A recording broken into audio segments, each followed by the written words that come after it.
क्या दिल्ली वाली तस्वीर कर्नाटक में होगी रिपीट? क्या खतरे में है सिद्धारमैया की सीएम कुर्सी? जमीन घोटाले में जेल जाएंगे कर्नाटक के मुख्यमंत्री?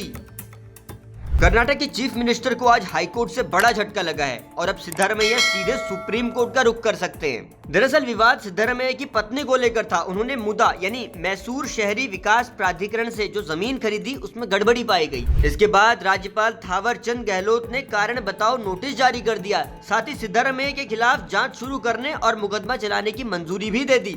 राज्यपाल के आदेश को सीएम सिद्धारमैया ने हाईकोर्ट में चुनौती दी और मंगलवार को हाईकोर्ट ने सिद्धारमैया पर केस चलाने की हरी झंडी दे दी। हालांकि इससे पहले 12 सितंबर को कोर्ट ने फैसला सुरक्षित रख लिया था। राज्यपाल थावरचंद गहलोत बीते 16 अगस्त को प्रिवेंशन ऑफ करप्शन एक्ट के सेक्शन 17 के तहत केस चलाने की मंजूरी दे चुके थे। सुनवाई के दौरान आज हाईकोर्ट ने कहा, याचिका में बताए गए तथ्यों की जांच करने की हमें जरूरत है, इसलिए सिद्धारमैया पर केस चलेगा। हाईकोर्ट से अर्जी खारिज होने के बाद सीएम सिद्धारमैया की सीएम कुर्सी भी खतरे में है। उनके खिलाफ लगे जमीन घोटाले का मामला तूल पकड़ सकता है।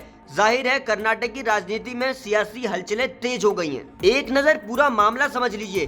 जमीन के एक टुकड़े की माप 3.25 एकड़ है जो सिद्धारमैया की पत्नी पार्वती के नाम पर है। बीजेपी इसे मुद्दा बनाकर हमेशा कर्नाटक सरकार को घेरती आई है।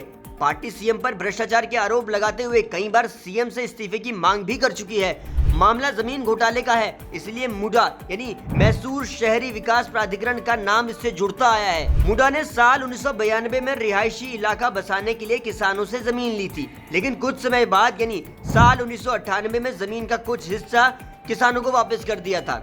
इसी हिस्से में से 2004 में 3.25 एकड़ जमीन सिद्धारमैया की पत्नी पार्वती ने खरीद दिया। तब कर्नाटक में कांग्रेस और जेडीएस की सरकार थी और सिद्धारमैया राज्य के तब डिप्टी सीएम हुआ करते थे। कर्नाटक हाईकोर्ट से सिद्धारमैया की कथित जमीन घोटाले के खिलाफ अर्जी खारिज होते ही पॉलिटिकल बयानबाजियां भी होने लगी। बीजेपी नेता प्रहलाद जोशी ने कहा, अब सिद्धारमैया को सीएम कुर्सी छोड़ देनी चाहिए। सुनिए। सिद्धारमैया तुरंत इस्तीफा देना चाहिए और सिद्धारमैया के खिलाफ जो कुछ भी सैंक्शन दिया गया है तो एक निष्पक्षपात इन्वेस्टिगेशन होना चाहिए और इसके लिए सिद्धारमैया को तुरंत इस्तीफा देना चाहिए। सीबीआई से इन्वेस्टिगेशन होना चाहिए। मैं आपको आश्वस्त कर रहा हूं, कांग्रेस पार्टी को और सारे प्रदेश को, भारतीय जनता पार्टी सरकार का टॉपल करने के कोई इच्छा नहीं है। 5 वर्ष आपको लोगों ने मैंडेट दिया है, आप ठीक तरह से सरकार चलाओ, भ्रष्टाचार में मत पड़ो। तो देखा आपने, बीजेपी नेता कह रहे हैं 5 साल सही और साफ नियत से सरकार चलाइए,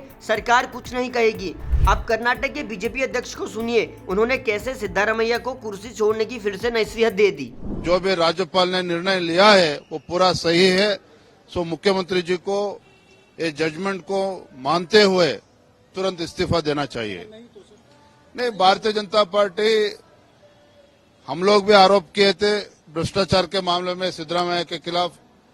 आज जजमेंट मिल चुका है, हमको जीत मिल चुका है। आगे भी हम लोग चुप बैठने वाला नहीं है।